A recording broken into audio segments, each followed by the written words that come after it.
रौनकपुर नाम के एक शहर में राजा रौनक सिंह का राज हुआ करता था। वो हमेशा अपनी प्रजा के हित में कार्य किया करते थे।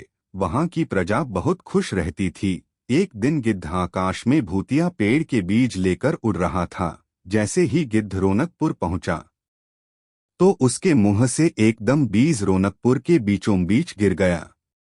बीज भूतिया था, इसलिए अगले ही दिन वो पौधा बन गया। वहां के स्थानीय निवासियों ने जब पौधे को देखा तो हैरान रह गए, क्योंकि पौधे का रंग काला था। बाद में लोगों ने आपस में चर्चा की और यह समझा कि खेत में उगने वाला कोई घासपात या वनस्पति होगी। दूसरे दिन वो पौधा काफी बड़ा हो गया। लोगों को और ज्यादा दुविधा हुई कि एक ही दिन में ये पौधा इतना बड़ा कैसे हो गया। होते होते वो पौधा तीसरे दिन पेड़ बन गया। समय बिता और लोग भी तेजी से बढ़ने वाले पौधे के बारे में सोच सोचकर परेशान हो रहे थे। वो इस मामले को राजा के पास लेकर गए। ऐसे जादुई पौधे का पता चलते ही राजा तुरंत उस जगह पर पहुंच गए। राजा को जैसे ही पता चला कि एक काले रंग का पौधा 3 दिन में पेड़ बना है, तो वो भी उस पेड़ को हैरानी से देखने लगे। राजा उस पेड़ के पास चौथे दिन पहुंचे थे और तब तक पेड़ और बड़ा हो चुका था।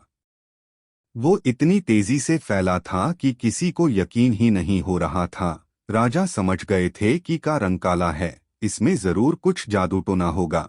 इसी सोच के साथ राजा ने घोषणा कर दी कि जो भी इस पेड़ को खत्म करेगा, उसे वो इनाम के तौर पर 1000 सोने के सिक्के देंगे। यही नहीं, राजा ने यहाँ तक कहा कि पेड़ को खत्म करने वाला व्यक्ति मेरी मृत्यु के बाद मेरी राजगद्दी पाने का हकदार भी बनेगा।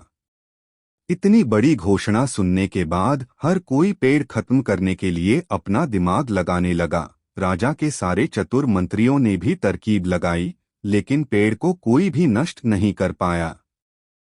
किसी ने पेड़ के आसपास आग लगवाई तो एक मंत्री ने उस भूतिया पेड़ को हाथियों तक से खिंचवाया, लेकिन पेड़ को कुछ भी न हुआ। अब लोगों के मन में डर बैठ गया और उन्हें लगा कि पक्का यह ऐसा वैसा नहीं बल्कि भूतिया पेड़ है। तभी उस गांव के एक समझदार व्यक्ति को राजा की घोषणा का पता लगा। जानकारी मिलते ही वह अपने गुरु के पास भूतिया पेड़ से जुड़े रहस्य को जानने के लिए पहुंच गया। गुरुजी ने अपनी ध्यान की शक्ति को एकत्र करके देखा और उससे पूछा, क्या तुम पेड़ को खत्म करना चाहते हो? समझदार व्यक्ति ने जवाब दिया, हाँ गुरुजी।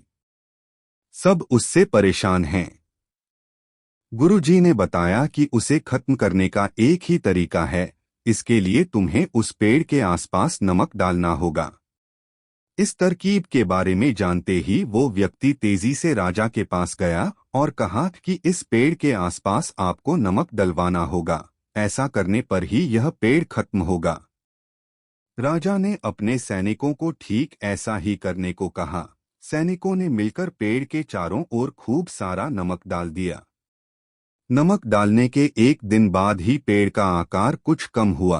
होते होते 5वें दिन तक पेड़ एकदम छोटा हो गया। उसके बाद गलकर वो गायब ही हो गया।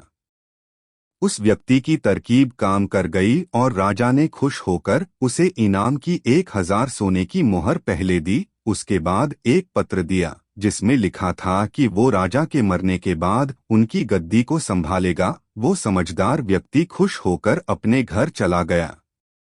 कहानी से सीख, ऐसी कोई मुसीबत नहीं होती जिसका समाधान न किया जा सके। जरूरत है तो बस धैर्य और समझदारी की।